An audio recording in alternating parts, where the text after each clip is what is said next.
Assalamualaikum warahmatullahi wabarakatuh. Waalaikumsalam warahmatullahi wabarakatuh. Berjumpa lagi dengan Serambi Desa Channel dengan tamu yang sangat spesial. Bukan sangat.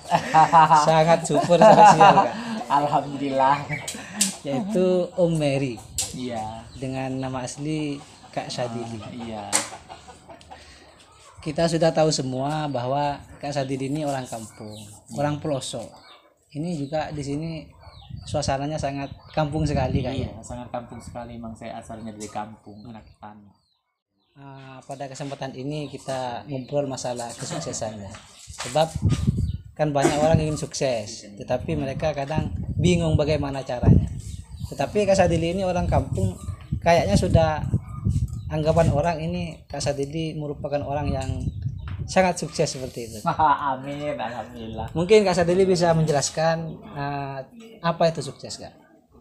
Kalau menurut aku dalam arti sukses itu bukan kita harus disuguhi dengan kayak kemewahan atau berlimpah harta atau gimana gitu. Kalau menurut aku sih definisi sukses itu bahagia dalam arti kita itu ya bahagia ngejalani hidup, bahagia ngejalani pekerjaan, bahagia ngejalani rutinitas kita sehari-hari, terus bahagia apa yang harus kita lakuin ke depannya itu seperti apa. Itu kalau menurut aku definisi sukses itu segitu. Karena saya banyak temen yang dalam arti mewah tapi hatinya nggak bahagia, berarti kan nggak sukses kan. Gitu. Saya banyak temen yang dalam arti pakai mobil mewah, pakai barang branded, pakai apa, tapi dia hatinya nggak bahagia. Itu menurut aku belum sukses, karena dia nggak dapat kebahagiaan hakiki yang dari dalam hati sendiri gitu. Kalau menurut aku sih kayak gitu. Sukses itu nggak bergelimang harta, ya udah sukses itu bahagia lahir batin, intinya kayak gitu. Terus, Kak, untuk menuju sukses itu kan tentunya ada kiat-kiat. Mungkin Kak Sadili bisa berbagi tentang kiat-kiat menuju kesuksesan itu, Kak.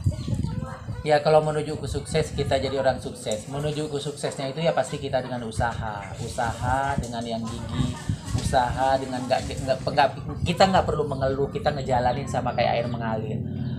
Karena kita menuju kesuksesan itu nggak gampang kayak ngebalikin telapak tangan kalau menurut aku. Karena kita mau menuju kesuksesan itu maaf aja ya, aku ini saat ini belum sukses. Kalau kata aku sih belum sukses, masih banyak yang harus aku pikirin ke depannya, masih banyak harus yang aku raih ke depannya. Jadi kalau misalnya kata orang saya dibilang sukses, mudah-mudahan, amin, itu jadi doa dari semua orang, mudah-mudahan diijabah doanya saya jadi orang yang sukses. Tapi kalau menurut aku orang sukses itu ya butuh pengorbanan dari materi, dari waktu, dari istirahat jam. Kayak misalnya kayak aku dulu kata orang sukses dilihat dari kacamata orang, ya amin.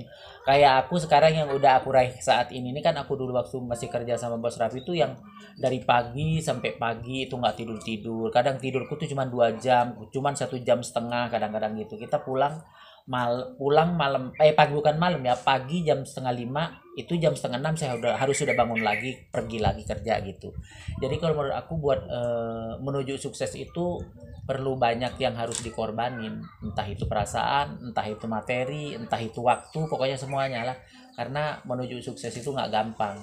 Menurut aku ya seperti itu, banyak harus yang dikorbanin, materi dan semuanya gitu. Iya. Karena banyak orang yang mau menuju sukses sudah banyak melanglang buana, udah banyak berkorban dari segi materi, waktu, apapun, semuanya pokoknya. Kadang-kadang belum nemu kesuksesan, ya mungkin itu belum dikabulin mungkin sama yang di atas, belum diijabah doa-doanya gitu. Jadi jangan pantang menyerah, jangan mudah menyerah, jangan mudah putus asa. Pokoknya kejar terus impian kamu, ya insya Allah itu pasti akan ada kesuksesan. Berarti intinya pengorbanan, Kak. Intinya Mungkin pengorbanan. ada yang lain, Kak. Kalau yang lain sih Kiat yang berikutnya mungkin. Kalau ya itu aja sih kalau menurut aku. Karena kan kalau menuju sukses itu ya materi, waktu, perasaan, pengorbanan, semua itu dia campur aduk di situ. Kalau menurut aku sih begitu aja kalau menuju kesuksesan. Karena orang itu kadang-kadang yang orang lehe-lehe, kadang-kadang yang orang tidur-tidur ngelihat kita itu udah kayaknya enak nih hidupnya, oh itu udah sukses. Sementara orang itu nggak tahu kan, dibalik dulu aku yang kayak perjalanan aku selama 17 tahun hidup sama Bos Raffi itu, mereka nggak tahu aku dari bawah kita ngesotnya seperti apa, terus pengorbanan kita berdua itu seperti apa, kayak gitu. Jadi menurut aku sih itu pengorbanan, semuanya materi, pokoknya semuanya lah. Untuk doa bagaimana?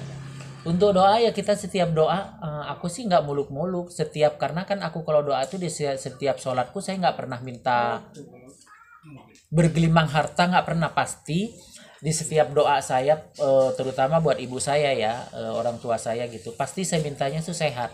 Karena kenapa aku selalu minta sehat di setiap doaku setiap aku habis sholat, apapun, meski kadang-kadang pagi-pagi nih aku selalu, kita mau berangkat kerja meski di motor pun aku tuh pasti ntar kalau nggak sholawatan baca doa ngedoain orang tua kayak gitu kan. Kalau menurut aku sih di setiap sholatku tuh pasti aku yang, maksudnya di setiap sholatku tuh aku sih selalu minta sama Allah itu sehat.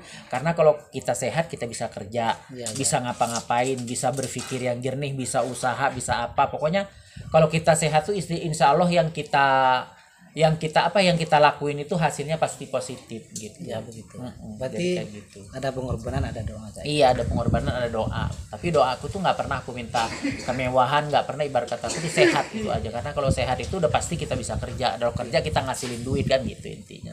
Terus ini Kak, Kak Sadili ini kan sukses dengan Bos Raffi kan.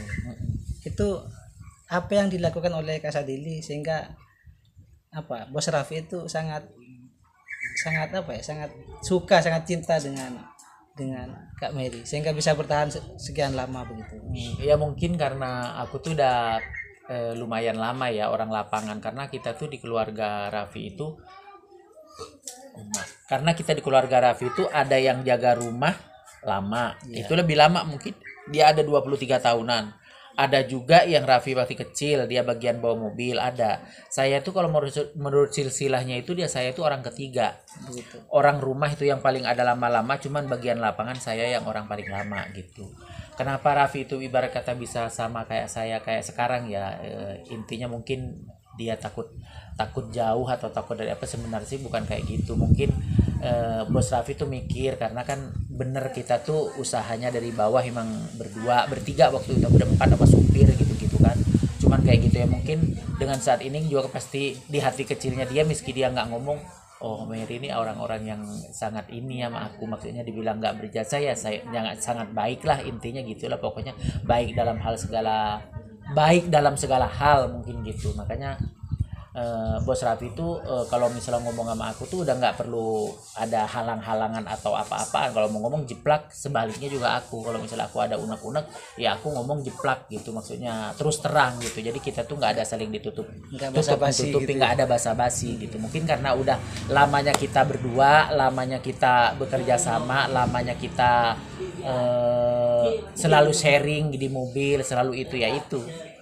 Kalau menurut aku sih itu Bos Raffi itu kenapa dia itu agak maksudnya care, mungkin seneng atau apa gitu sama aku ya, mungkin ya dalam arti secara kasarnya begitu. Berarti kalau saya melihat Kak Mary ini ikhlas bekerja dengan Bos Raffi ya. Iya, nah intinya gitu. Kita tuh kalau kerja tuh jangan ada mengeluh, kita ikhlas aja kayak air mengalir. Mau orang, intinya hindari mengeluh, hindari sirik. Karena kan kita kalau bekerja dalam tim itu ada yang satu tim kita dapat ini, ya udah kita lempeng-lempeng aja nih kan, dengan berjalan waktu kita bakal dapat juga apa yang dia dapat gitu. Nggak usah iri hati. Nggak usah iri hati. Nah intinya begitu. Jadi aku tuh selalu begitu, nggak pernah iri hati, nggak pernah ini, lurus-lurus aja kayak air mengalir. Gitu. Iya Kak. Ini Kak, setelah Kak Mary kan sudah dianggap sukses oleh orang banyak, mungkin setelah itu apa yang dilakukan oleh Kak Mary? Oh, ya alhamdulillah sih, saya kalau misalnya ada rezeki atau apa gitu, kita selalu berbuat baik aja. Dengan contoh di sini, saya mesen sama ibu-ibu saya kalau misalnya ada orang mau berangkat ke pesantren atau ke apapun, siapapun di sini, anak siapapun yang mau pergi ke pesantren tuh kasih duit. Setiap siapapun yang mau berangkat ke pesantren, nggak perlu hitung banyak nominalnya, banyak apa enggaknya gitu. Jadi kita berbagi itu mungkin dari mereka kan lagi mau ngaji ilmu kan ke pesantren. Karena aku tuh ingat zaman dulu waktu aku pesantren tuh, karena aku anak orang nggak mampu, banyak orang yang ngasih duit aku gitu.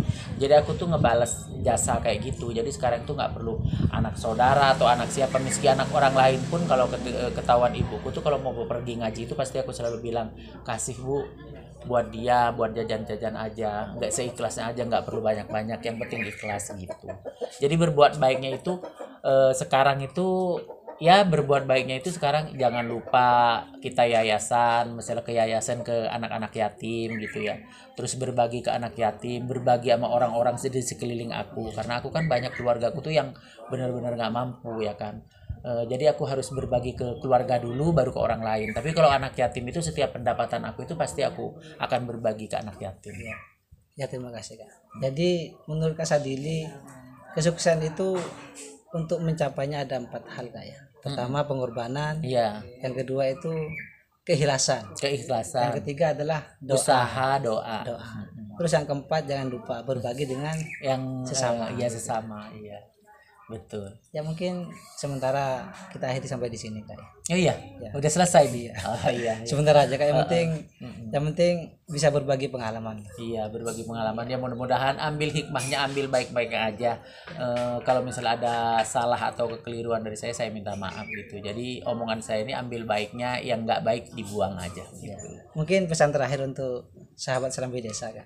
Eh, buat sahabat Serambi Desa jangan lupa like, komen, subscribe, serta share ke semua teman-teman di sosial media kalian. Bagi aku jangan lupa berusaha, berdoa, dan selalu berbuat baik sama siapapun, dan jangan pernah ninggalin 5 waktu kayak sholat gitu. Dan berdoa, berusaha, pokoknya kejar cita-cita kalian, kejar impian kalian. Meski belum terlaksana hari ini, mungkin minggu depan, mungkin tahun depan, mungkin 2 tahun lagi, pokoknya jangan putus asa. Berusaha terus, pantang menyerah, gitu aja berarti. Ya sudah Kak. Terima kasih ya. Ya, Ya mungkin demikian dari kami ya. Atas segala mungkin ada yang kurang berkenan, mohon maaf yang tidak batas. Akhir kata, wassalamualaikum warahmatullahi wabarakatuh. Waalaikumsalam warahmatullahi wabarakatuh.